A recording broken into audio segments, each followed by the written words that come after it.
സാത്താൻ ആരാധകനിൽ നിന്ന് ജപമാലയുടെ അപ്പസ്തോലനായി ഉയർത്തപ്പെട്ട വ്യക്തിയാണ് വാഴ്ത്തപ്പെട്ട ബർട്ടോലോ ലോംഗോ. 1841 ഫെബ്രുവരി 10 ഇറ്റലിയിലെ ബ്രിൻഡിസിക്കടുത്തുള്ള ലാറ്റിയാനോയിലാണ് ബർട്ടോലോ ലോംഗോ ജനിച്ചത്. അദ്ദേഹത്തിന്റെ മാതാപിതാക്കളായ ഡോക്ടർ ബർട്ടോലോമിയോ ലോംഗോയും ആന്റോണിയ ലുപാരെല്ലിയും തീക്ഷ്ണമായ ദൈവഭക്തിയുള്ളവരായിരുന്നു. എല്ലാവരും ഒത്തുചേർന്ന് ജപമാല ചൊല്ലി പ്രാർത്ഥിക്കുമായിരുന്നു.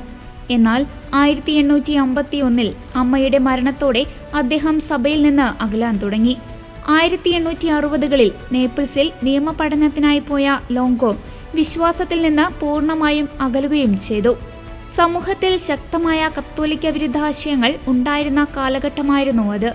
ഒരു ദിവസം ലോംഗോ സാത്താനിസ്റ്റ് ആരാധനയിൽ പങ്കെടുക്കുകയും തുടർന്ന് സാത്താനിസ്റ്റ് പുരോഹിതനാകുകയും ചെയ്തു. ആ സമയത്ത് വിഷാദരോഗം അദ്ദേഹത്തെ പിന്തുടർന്നിരുന്നു. അതിന്റെ ഫലമായി ആത്മഹത്യ ചെയ്യാനുള്ള പ്രവണതയും അദ്ദേഹത്തിനുണ്ടായി.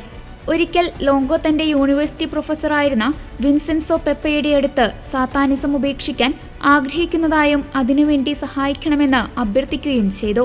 അതിന്റെ ഫലമായി വിൻസെൻസോ പെപ്പെ ലോംഗോയെ ഫാദർ റാഡന്റെയുടെ അടുത്തേക്ക് അയച്ചു. 1875 ജപമാല രാജ്ഞിയുടെ അത്ഭുത ചിത്രം ഫാദർ ആൽബർട്ടോ റാൻഡറ്റെ ലോംഗോയ്ക്ക് സമ്മാനിച്ചു. തുടർന്ന് ഫാദർ റാൻഡറ്റയുടെ നിർദ്ദേശപ്രകാരം ലോംഗോ ജപമാല ചൊല്ലാനും ആരംഭിച്ചു. പിന്നീട് അദ്ദേഹത്തിന്റെ ജീവിതത്തിൽ നിരവധി അത്ഭുതങ്ങൾ സംഭവിക്കാൻ തുടങ്ങി.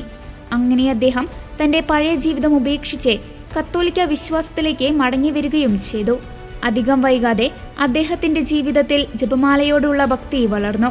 പ്രസിദ്ധമായ മരിയൻ തീർത്ഥാടന കേന്ദ്രമായ ഇറ്റലിയിലെ പോംപെയിൽ ചർച്ച് ഓഫ് ഫ്രീ റോസറിയുടെ സ്ഥാപകനാണ് വാഴ്ത്തപ്പെട്ട ബർട്ടോലോ ലോംഗോ. പരിശുദ്ധ അമ്മയുടെ മാധ്യസ്ഥം യാചിച്ചുകൊണ്ട് നിരവധി തീർത്ഥാടകർ ഇവിടെ എത്താറുണ്ട്. 1926 പോംപെയിലാണ് ലോംഗോ നിത്യസമ്മാനത്തിനായി വിളിക്കപ്പെട്ടത്.